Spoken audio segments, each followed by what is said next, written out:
Veronica Ivy. This issue, people like to say that it's a complicated issue, and I don't actually think it is. I think it's very simple. It all boils down to, do you actually think that trans women and intersex women are real women and are really female or not? Hell no, to the no, no, no, hell to the no. And if you do, it's very simple. Just stop policing who counts as a real woman, because this has had history of racism built into it over the years. It's not an accident that the intersex athletes who get singled out are women of color from the global south, because who gets singled out for scrutiny is based on white women's conceptions of femininity. What? And that's being weaponized against trans people too. So it's a fear of protecting the fragile, weak, cis white woman from the rest of us. One thing that confuses me personally is it seems like we have discussions about who should participate in which category and how. You know, on the face of it, it seems simple, as you say. You know, if somebody identifies as a woman, if they're transgender, they can compete against women who are born biologically, and then if not, then not. But then there are many who would argue, who are not transphobes. There are many who born biologically women who will say, but you have an unnatural advantage over me, and that makes the sport unfair. How do you respond to that? The very language of you were born and I'm not biological somehow, like I don't think I'm a cyborg. So like this idea that like, oh, you're not a biological woman. Well, I am a woman, that's a fact. Yeah, boy. Hell no. I am female, so all my identity records, my racing license, my medical records all say female, right? And I'm pretty sure I'm made of biological stuff, so I'm a biological female as well. What? Hell no. So this question of, do trans women have an advantage over cis women? We don't know. In fact, there's basically no published research on this question.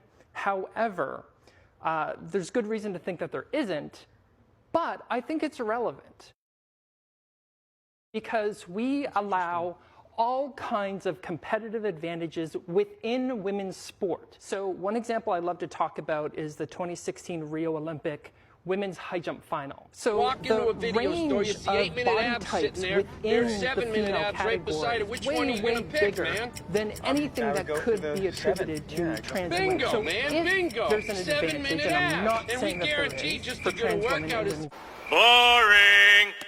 So this idea that trans women are suddenly going to take over women's sport is an irrational fear of trans women, which is the dictionary definition of transphobia. I look at somebody like Oscar Pistorius from South Africa, right? He was the double amputee. Yep. And Oscar Pistorius actually went, well, I want to compete in the able-bodied race, right? And people were like, well, do you have an advantage? Do you not? Et cetera, because of the prosthetics. But then could there not be an argument, if there is no advantage in that then trans women should be able to compete, but in the men's races then? Because they'd still be able to compete in the sport. But they're women, and they're female. Hell no. So, like I said, this boils down to, are trans women really women? Are they really female? Hell no. Because if you think yes, then we belong competing with other women. So it's an extreme indignity to say, I believe you're a woman. I believe you're a woman. I believe you're a woman. So you can't say that, like, I believe you and I support you, but not for this one really big thing that society really cares about. Sense that there would... Right, and I'm saying I get confused by why we distill it down into just two things. I'll tell you why. Let's say boxing, for instance. In boxing, people fight across all weight categories. They don't just go men's boxing, women's boxing. They go, no, men, heavyweight, super heavyweight, and then they'll be like middleweight, bantamweight, flyweight, featherweight. There's like guys who weigh nothing punching each other. And I mean this genuinely. I've always thought to myself, it's interesting how in boxing they went, well, we don't just want to see guys fighting. We want to see guys fighting at different weights. The UFC does the same thing. They go, you're going to fight in your weight class. Have you ever considered a world where it becomes more specific then? You know, the same thing they did in the Paralympics. They had to find a way where they classified how a single amputee could run against somebody who's partially blind or a double amputee, and how do we grade that? So do you not think that we're limiting ourselves by saying men's sports, women's sports, when we now know that there's so many more genders? Wait for it. That is a very important question and a very difficult question, but it's a separate question. Oh my God! The question we're talking about is, given how sport is currently structured, should we include trans women and intersex women in women's sport? And my answer to that is a clear yes. Of course it is. If you want to say, should we revisit how we structure all of sport, I would say, yeah, we should do that. But if your only reason for doing that is because you can't just accept trans women or women, that's a problem I got with you. If somebody comes to you in good faith, and I mean genuinely good faith, and they say to you, you know, Veronica, I was born a woman, raised a woman. I've suffered or lived and experienced life as a woman. This is where I am. This is where my body has gotten me to. I've grown as a woman. My body has had the testosterone or estrogen that it had to get me to this point, and that's why I am here.